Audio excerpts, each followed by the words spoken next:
Welcome to episode 8 of the Lightning Round. I am Lightning, your host. And I'm your co-host, Robot. And the Lightning Round is brought to you by Welcome to Ponyville, a graphic, or a visual novel-style game in development by Philly Games. And you can check out more at phillygames.com. Speaking of which, we have Rashid Ash as our new editor for our site.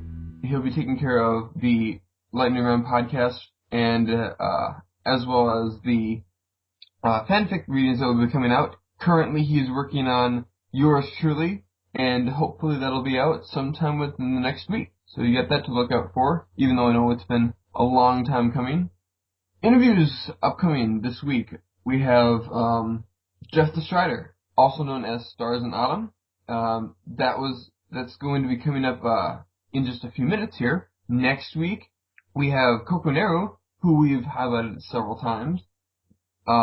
The following week is going to be possibly Everfree Radio, but I still am talking with Final Draft to see if he can do it that early. If not, then it's actually going to be the team from Equestrian Dreamers, who are the guys responsible for My Little Investigations. So it'll be one of those two teams that week. The first week of August is going to be our interview with Saberspark and Paleo, who, if you don't know, are the ones that do the Brony Breakdown podcast on Everfree Radio. The week following that, we have an interview with Rob Kikrin 53, who is the author behind the famous fanfic My Little Dashie. And the week after that, we'll be having an interview with Twilight Koppel, a author on fan fiction. So lots of interviews coming up and lots of stuff to look forward to. So with that done, we'll move into the interview. The interview we have with us today, Jeff the Strider, also known as Stars in Autumn. Hello, everybody. So why don't you start off by telling us a little bit about yourself and how you became a Brony in the first place? If you're not aware of what I do, I'm one of the Brony musicians. I got in fairly early. How I became a Brony was fairly typical. I just kept seeing it pop all over the place, and after ignoring it for a while, I decided to finally give it a shot, and suddenly hooked me into it. So it kind of brought me to Equestria Daily, and then I started listening to some of the music that Eurobeat Brony was putting out, and Not a Clever Pony. And then after that, I was like, well, I should probably see if I could pick up a music production software and see if I could do something similar to what they're doing. And once they had the first Remix War contest went out, I went for it. And now I'm making music pretty much just for Bronies and stuff. So, were you a musician before becoming part of the fandom? Or how did you become a musician? I played brass instruments in high school, and I did wind ensembles and jazz bands and so forth. And then I kind of stopped after college. But then after graduating, then I have a keyboard, so I played the keyboard every once in a while or so. But I didn't start any music production until after joining the fandom. And you said you went out and got some software. What software do you use, and what's your music creating process? I use a digital audio workstation called FL Studio. It's one of the fairly popular ones, and some of the plugins I use for it is the Native Instruments Contact library. It's a whole bunch of orchestral sound libraries. I also use other Native Instrument plugins such as Guitar Rig and Massive. And I also use another synthesizer called Atlantis, which is it's a free third-party plugin, and I use most of my synthesizers configured through that. And as far as the creative process goes, it kind of depends. If it's an orchestral piece, I'll typically find some inspiration in existing pieces. So if it's like it depends on what I'm trying to create a song for. So if it's like the Octavia Battle theme song, that one was based around Final Fantasy music, boss battles in the Final Fantasy VIII series. So I listened to that for a while and then just kind of figured out the instrumentation and the structure of the song and just kind of emulate it the best I could while having it, my own interesting melody on it. And that's typically how it goes. So electronic songs, I'll pull up my favorite artists and listen to it for a while and then just start playing on the keyboard and so forth. Awesome. I think we've already gone over that question. So you are one of the featured artists on the Balloon Party album. What was your reaction when you found out that you were going to be featured on it?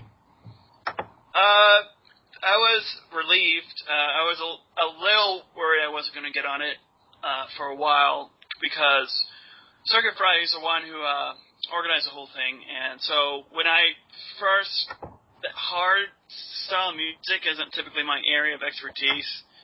So when he said that this album was coming out, I started making orchestral music that I thought would fit the requirements, and I kept getting rejected. He was like, okay, it's not quite hard enough. You need to look at some of the stuff other people are doing, like McCon. Like, okay. And then I tried some electronic stuff. It still wasn't quite there. So after several attempts, I finally got a heavy orchestral soundtrack style song that he liked enough that I could submit. And then during the judging process, it passed through barely. So I was really relieved. And that song was Dark Terrors. Do you want to tell us a little bit about the background of that song, how you came up with it? That song, I really wanted some kind of loud, right? I wanted kind of a creepy song. If you're going to go the orchestral route and get a hardstyle song, you kind of have to either make it a very epic piece or make it like a very dark piece.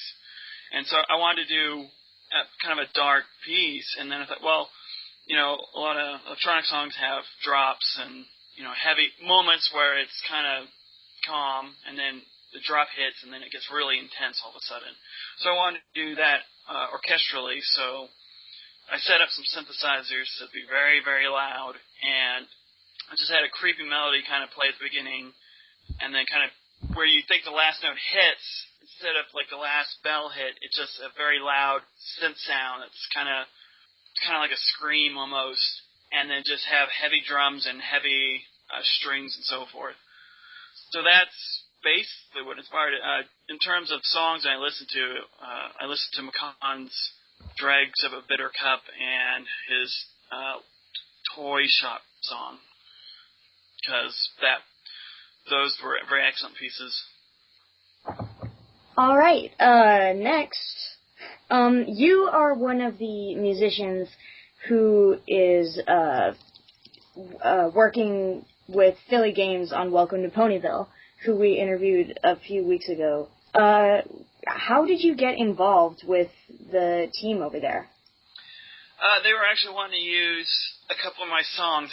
They were wanting to use the Mew Mew's Want It Need It cover of my Want It Need It song. And so they asked her and me, and then I was like, yeah, that's no problem. And then, because I'd been wanting to get on, do video game music for a while, so I'm like, hey, if you need any help with music, if you want me to work on something for you, just give me a holler. And Writer's Block replied pretty much immediately, said, yes, please. We would love to have you on the team. So I'm like, sweet. So that was just how it started. And then afterwards, I was just kind of talking with him on what the game would need, and constant talking between ourselves to work music.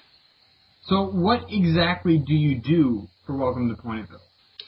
I create the underscore for the game. So during the game, the background music that kind of plays, it's fairly, in the background, not really invasive or anything. That's what I create. I've also helped him a little bit with some of the sound effects and some sound editing a little bit, although Travis, I think, taken over that role. So right now, primarily, it's simply creating music when they need it. All right. There is a lot of remixing that goes on between Brony musicians of remixing each other's songs. What is your favorite remix that someone has done of something you have written? That's a good question.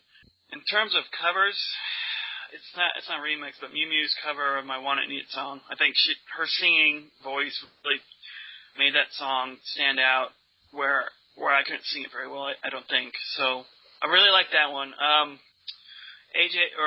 Silence remix / cover of Want It Need It was also a very good song because he got Hate Seed also helped with it, as well as Veggie, who did the guitar on that song. So I would say those two would be my favorite. McConn's remix of my No Strings Attached also, he really made it from like what could be a video game song to more of a soundtrack style song, what you would see in like a movie or something. So that also, I would say that also would be in my favorites. Now, summer in the Brony fandom is obviously convention time of the year. Were you at BronyCon? And if you weren't, what conventions were you planning on going to later on in the year? I did go to BronyCon. I was primarily there just to hang with a lot of the friends, musician friends and friends I made over the past year, and hang with everyone I've just met. So I wasn't any the Brony Palooza or anything, but I did meet up with the Philly Games guys, and we hung out for a while there too. I'm also going to Everfree, and I actually will be performing. I'm performing with a set by Brony Mike, which if you're not aware of his work, he kind of silly covers of existing My Little Pony music. So he covered one of my songs, and he covers a lot of other songs in the community. And so it's basically going to be a very silly kind of set where everyone just kind of sings, and I'll be playing the trumpet during the set. Other than that, I don't think I'll be attending any more. I won't have enough time off work to attend any more conventions this year. So at those conventions, there's going to be like lots of networking between musicians and stuff. And this isn't a good segue, but are there any artists in the community that you would like to collab with? Me and Mew Mew have talked about collaboration. I've kind of paused on that for a little bit because I've got so much work to do, or other songs I have to do. But I would love to collab with McCon. McCon or Mew Mew are my primary ones I would love to collab with. Silent, too, he's a very talented musician. Or Lavender Army. There you go. Her music's very good. And she's really smart, so, right, and she's got a lot of experience on actually mixing stuff, and her track on Balloon Party was very well done, so I think she'd be a great collab partner, too. So, out of the songs that you've done, are there any that you're particularly proud of? Every song I pretty much release at one level or another, I'm happy with. In terms of something that's probably not very well known, but I think really was mixed well and done well, was one called Out Into This World. It's not a pony song at all. It was inspired by the composer behind Skyrim, and it's kind of just an ambient, peaceful orchestral track, and I think listening to this day, I still can't really find any flaws with it, so I'm really proud with that one. Outside of that, I really do like my No Strings Attached song. I like what I did with Luna's Night Out, that remix of Anon Pony's song, and I really like Trixie Dios, too, I think. Some of the percussion in that, I think I could have mixed it in a little better, but I still think it's a pretty solid merging of McConn's work. So, what are you currently working on? Like, what songs do you have in production right now? I'm actually working on music for 2 pony video games that are in production right now. So that's primarily taking up my time. both Welcome to Ponyville and Ponycraft. That's something Coffee Grunt subscribed me into. So that's what I'm doing primarily. I do have a lot of works in progress that I'm occasionally work on, and hopefully eventually I'll release those. There's a tribute to Woonastuck that's 90% done. It needs some better mix down and a little more work composition-wise, but that would probably be my next song I release outside of music for these games. So is there anything that you would like to do to give shout-outs to anyone? The entire music community in general. I would love to shout out to everybody I've met at BronyCon, as well as talked over Skype. My biggest person I respect and admire, I think, is McCon or Ben Hale. Not only his music and his writing, or not his drawing, but him as a person in general. He's just a great guy to be with, and he's always helping people. So I think he deserves a lot of respect, and he might not always get that. It might always sometimes get taken for granted. So I really want to give a shout out to him. Outside of him, Lavender Harmony and Circuit Fry as well for their devoted work into Balloon Party, I think also deserves a shout out to. I think that's all that we have. We got through this really quickly. You mentioned working on Ponycraft. What can you tell us about that? Ponycraft, that's a game by, there's a programmer called Alex Murray, I think. He is the primary developer on that game. It's a RTS/RPG hybrid, so it's something kind of like Warcraft 3 a little bit, and he developed the engine primarily, and then he showed it to a friend of his, Coffee Grunt, who he's the writer of Allegrezza. And Coffee Grunt was like, wow, this is really good, and so he started talking with a lot of people to get resources for the game, so like modelers and texture people, as well as musicians such as myself. So I talked with Coffee Grunt several times before that, and he was like, hey, you want to work on this game? Do you think you have the time? And I'm like, well, I'm already doing music for another game, but I totally would love to do something for this too after watching a few demos. So I think that there's a YouTube of it, a channel of it, of like a demonstration. There was a demo of it yesterday at the Pony E3 event. And like the game engine is really solid. It's really, pathfinding and the 3D engine's already developed. So in terms of programming, the game is already a good chunk of the way there. Now all that needs to be done, I think, primarily is getting the creative side into it, writing and modeling and music and so forth. So I would totally suggest checking it out if you haven't already. All right, that sounds good. That is really all we have to talk about. So thank you so much for the interview. Yeah, no problem. This is the second interview I've ever done, so I know it probably was very long, but, I'm kind of to the point kind of guy. I think it's because there's only one of you. Have we ever only interviewed one person before? No. See, everybody else just keeps distracting each other. Yeah, it's hard to, because I've never met the two of you on Skype either, so it's hard to get a banter up as well, I think, when you just meet them for the first time. Yeah. But if you do another interview with musicians again, I think, getting several in the same room would help. Good idea. I think we'll work on that in the future. Cool. Well, it's been a pleasure. It's always a great ego boost to me when people are like, man, we'd totally love to talk about you. I'm like, all right, sure. Thank you for being on our show. Yeah, no problem. And that was our interview with Jeff the Strider, also known as Stars in Autumn.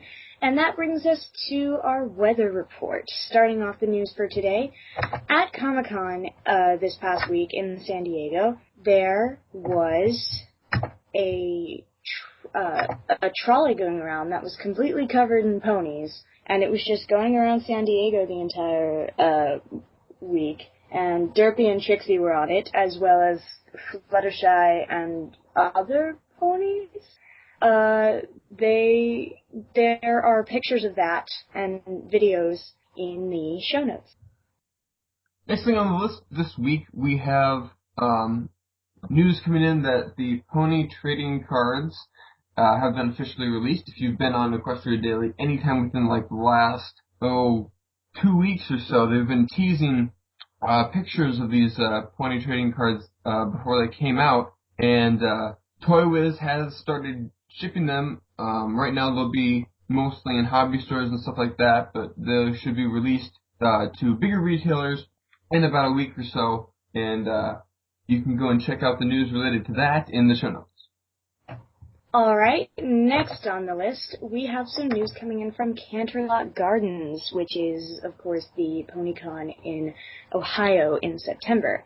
They have announced Nicole Oliver, aka the voice of Celestia, as well as Greta Lisley, who has been Wonder Girl on Super Best Friends Forever, Vicky and the Fairly Odd Parents, Mandy in The Grim Adventures of Billy and Mandy, Azula in Avatar The Last Airbender. I think she's Frankie in Foster's Home for Imaginary Friends, and she was the Ice Queen in Adventure Time. So she's a huge name in the voice acting community, and she's gonna be there. So there's 2 more reasons to go to Canterlot Gardens. More info on that in the show notes. Next up, we have something that's a little bit interesting coming in from the creators of the show. On Wheel of Fine, they recently had a Novu shirt that went up with everyone with Dr. Hooves on it. And when they came out with the shirt, the design for the shirt actually had his name written as Dr. Hooves with an H instead of a W, as the fans have been calling it. And someone commented on this, and Guy Brand, who is from Wheel of Fine, responded with, "It's actually Dr. Hooves with an H. We checked it out with the people creating the show, and they confirmed it." So not only is it canon with the fans now, but the show has also confirmed Dr. Hooves being canon, except for they spell it with an H instead of a W, which is actually a lot better than the name that they were going with, called Time Turner. So I think that that's something that the fans have been waiting for a while, and you can find out more information for that in the show notes. Next on the list, we have Daniel Ingram being a troll. On Thursday, Daniel Ingram's Twitter presence said that he was doing something epic and that it will be a while, but apparently we'll know when it happens. You can check out his exact words in the show notes. Next up on the list is something that we heard about over at BronyCon when they did the Dr. Psychology panel. He mentioned that there was going to be a 3rd Brony study that was going to be up, and that is up now. If you've done any of these before, you know that it takes about 30 minutes to 45 minutes to go through one of these. But it's really cool to have them analyze the Brony community as a whole and find out exactly what it is that makes Bronies the way they are. So if you're interested in contributing to science, then go ahead and check that link out in the show notes. Alright, next on the list we have some convention news from Galacon and TrotCon. Galacon is, of course, the BronyCon in Germany, and TrotCon is in Ohio, and it's coming up really soon. Galacon is putting they're going to be putting up a live stream with Everfree Radio, and they are going to unveil the final Galacon poster before August. They are also doing a thing where you can get the opportunity to get DVDs and CDs from a certain dealer at a special Galacon discount price. You can find more information on that, as well as some of this information from TrotCon, which they have a giant wall of text. They say that they are going to have 60 hours of total panel content, with like 4 events at any given time. They are going to be having Rob Cakerin 53, the author of My Little Dashie, at the writers panel. The Humble Brony Bundle creator, the Past Sins author, is going to be there via Skype. The author of Spiders is going to be there. Pixel Kitties and John Huseko, and Will Draw for Food 1, Toxic Mario, and they're going to have people like My Little Dashie and Damus Fox in the music type area. Love is Magic is going to be there. There's some cool people working on that. That's going to be good. There's loads of stuff here. If you want to know anything that has happened with TrotCon recently, please check out the link in the show notes. They have so much information for you. Next thing we need to talk about is an interview that they did with Peter New, who you would know is the voice of Big Mac. He did an interview on New Lunar Radio on Saturday, and currently I haven't seen any links to like a recording of that that interview, but they talked a little bit about the show and what he feels about working on a cast that's mostly female. And he actually goes into a little bit of how he got the role of Big Mac to begin with. So if they do put up a link for that, go and check that out, because that is a really good interview, and the link for the main page is in the show notes. Let's talk about Comic-Con. That happened. Okay, first off, in the show notes we have a link to a bunch of pictures from the Hasbro booth and other pony-related things that happened. I know that, as per the Hasbro Comic-Con exclusive toys, Derpy sold out first, among all the other Hasbro titles. Hasbro also released a game during Comic-Con. If you go to this website and type in, I think it's Hub MLP 8-bit, this awesome game will happen, and it's super fun. And it's definitely worth playing. The Hub is great for creating this. A My Little Pony comic series was announced, being created by Katie Cook and Andy Price. It looks fantastic, and it's slated to come out in November. They're getting into what actually happened at the panel, and with some of the interviews that happened with the people who were there, they talked a lot about Season 3. So if you want to avoid spoilers, please skip ahead to further in the video, because there will be spoilers.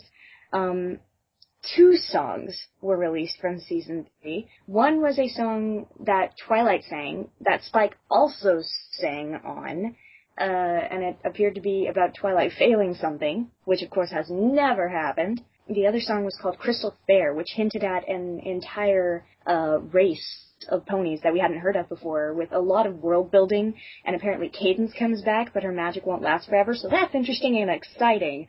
Oh man, Season 3, it looks amazing too. The animation has definitely gotten an awesome bump. Also, the actual My Little Pony panel with Megan McCarthy, Andrea Libman, Tara Strong, Tabitha St. Germain, and Kathy Wesseluk is up. You can go look at that in the show notes.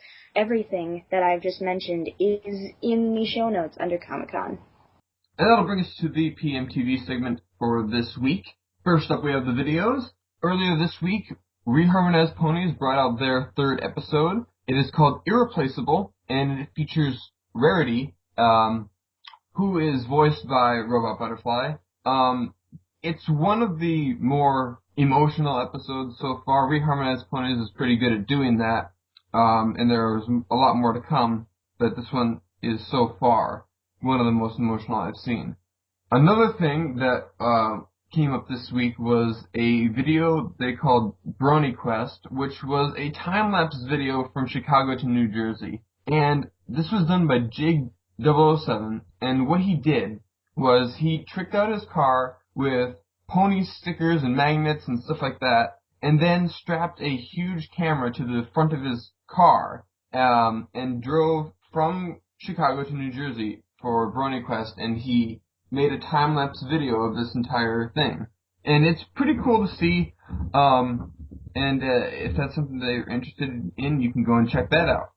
In one of the nightly roundups earlier this week, they had a top 15 list that came out. This one happens to be a top 15 best songs from My Little Pony in foreign languages.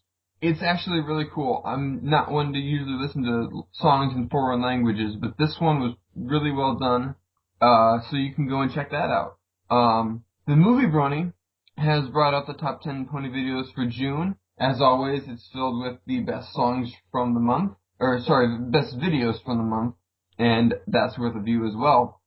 Next thing on the list is a song by Kokuneru that was animated by Double Rainbow Philly. This one is called Don't You Worry Now Scootaloo, and will feature the relationship between Scootaloo and Rainbow Dash, and that one is also really well done. The next thing on the list is a promo from Double Rainbow. Flamingo 1986 Studio is the one behind that entire series, and since you know from BronyCon, they're pretty close to bringing out their first episode. And the promo that they brought out is actually the first 35 seconds of that episode, and I'm blown away by the animation that these guys are able to do. It's almost like hub quality animation, so that's really well done. You can go and check that out as well. Last video to talk about this week was something that I was kind of surprised by. Haven't really heard much about it, but Brony Tunes brought out a video called Magic the Traveling, and it's a little short 2-minute and 30-second long clip where Twilight happens to be jumping around to different locations using her teleporting magic and viewing some of the crazy things that happens as she's teleporting around. It's pretty funny, and you can check out the links for all of these videos in the show notes. And that brings us to our music segment. If you remember a few weeks back when Balloon Party came out, we did a top 5 from that album, and since Balloon Party After Party came out recently, we thought we'd do the same thing again. This album was considerably shorter, but still we are doing a top 5. So we shall start off with our honorable mention. Take it away, Lightning. The honorable mention for this album is going to be Pulse Wake by Piranha Plant. It's not quite good enough to get into our top 5, but the beat for it was so good. But it was just a lot of what we were hearing from a lot of the other stuff. It's dubstep and electronic, and but this one really stood out among the rest of them.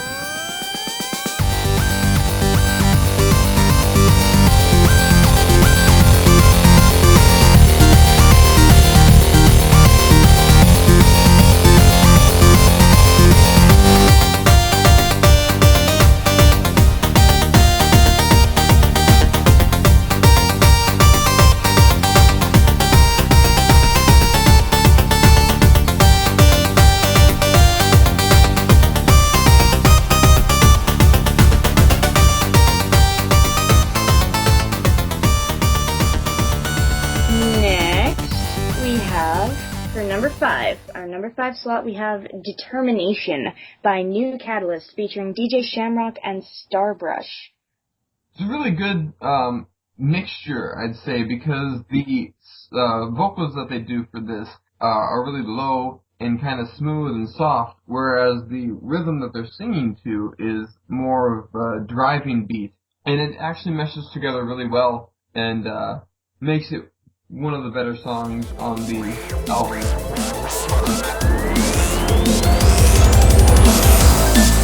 I sit here on the ground looking around at all that surrounds me.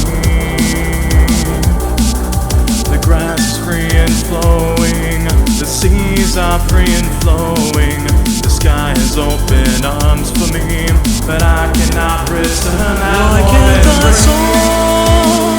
Why do I fall? Why is the sky so high and far away from me? I try. Number 4 is How Far We've Come, which features vocals by Mew. It is by Silverhound and Art Attack, who are a magnificent combination. They're both excellent artists on their own, but together they create something really awesome and catchy and fun and inspiring even. And Mew's vocals are really impressive. She is one of the best singers in the entire fandom. I would go so far as to say that. This is just a fantastic song.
Next, number 3, we have 1000 Wing Power by Fake Pony and Bass Brony.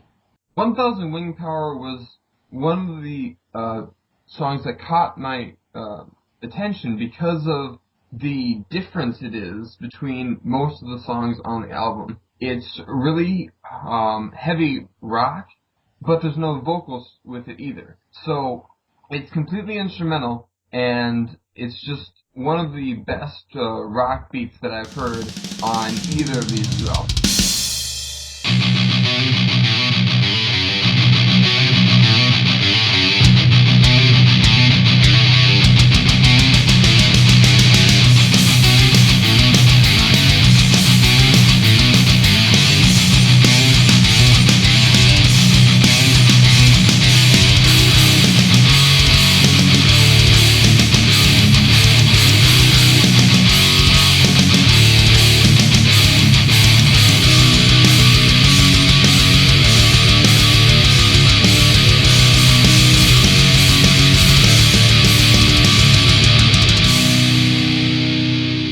Number 2 for our list is Shed.mp3 by Gremlin, which, as you know, plays off of Shed.mov. It is evil sounding. Like, it's this dark and creepy thing, and then it uses samples from Shed.mov. So you just hear this, like, dark, awesome, evil music, and then hey, hey, hey, and it's kind of ridiculous, but it's still beautiful, and it's amazing, and that is why it is our number 2.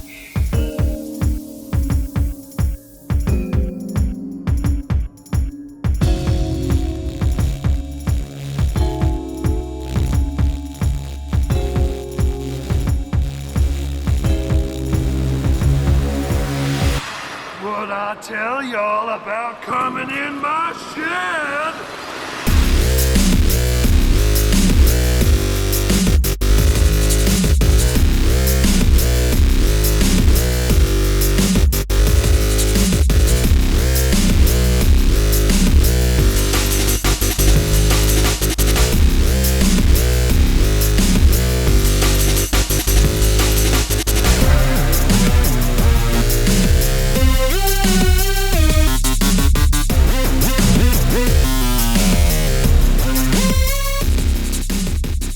And that brings us to our number 1 pick from the Balloon Party After Party album. It is Be Assertive by DJ Pony, Pone 3, featuring And the Rainfall.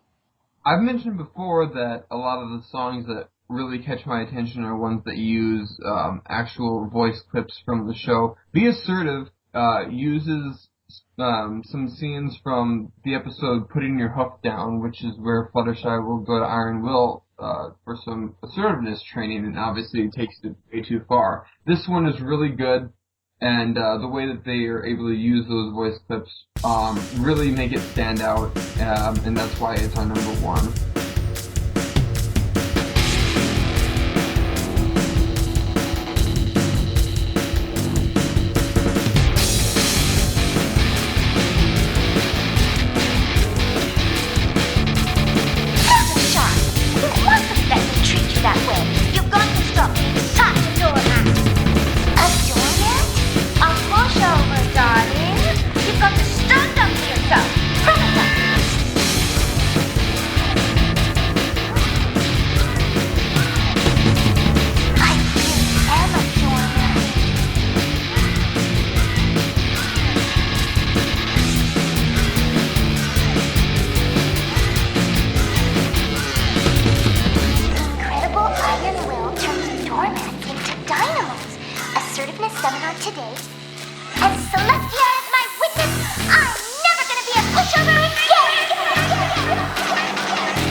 And that brings us to our casting call for the week.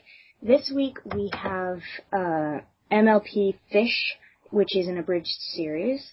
They are continuing them through August 31st. They have 5 characters available, which are Rainbow Dash, Pinkie Pie, Gilda, Princess Celestia, and Rarity. Oh, wait, I'm sorry. It is July 31st is the deadline, not August 31st. So if you're interested in any of those 5 characters, and considering it's an abridged series, I'm not entirely sure how close to the voices they want to get, but they have a video that talks more about what they're looking for. So go check that out. The link to that is in the show notes. And wrapping up the podcast for the week, we have the fanfic section. This week, the fanfic that I'm featuring is called Never Stop Smiling by Pero Hombre. This one popped up in the featured box on FemFiction, and I took a look at it because of the picture that went along with it. This story features Rainbow Dash writing a letter to Pinkie Pie, who has happened to have died, and it's really heartwarming and sad, but at the same time, there's a lesson that goes along with it by the end of the story, and this one is definitely worth taking a look at, and you can find the link for that in the show notes. That'll wrap up our podcast for this week. Coming up next week, we have our interview with Coco Nero, so definitely tune in next time to check that out. And until then, we'll see you later.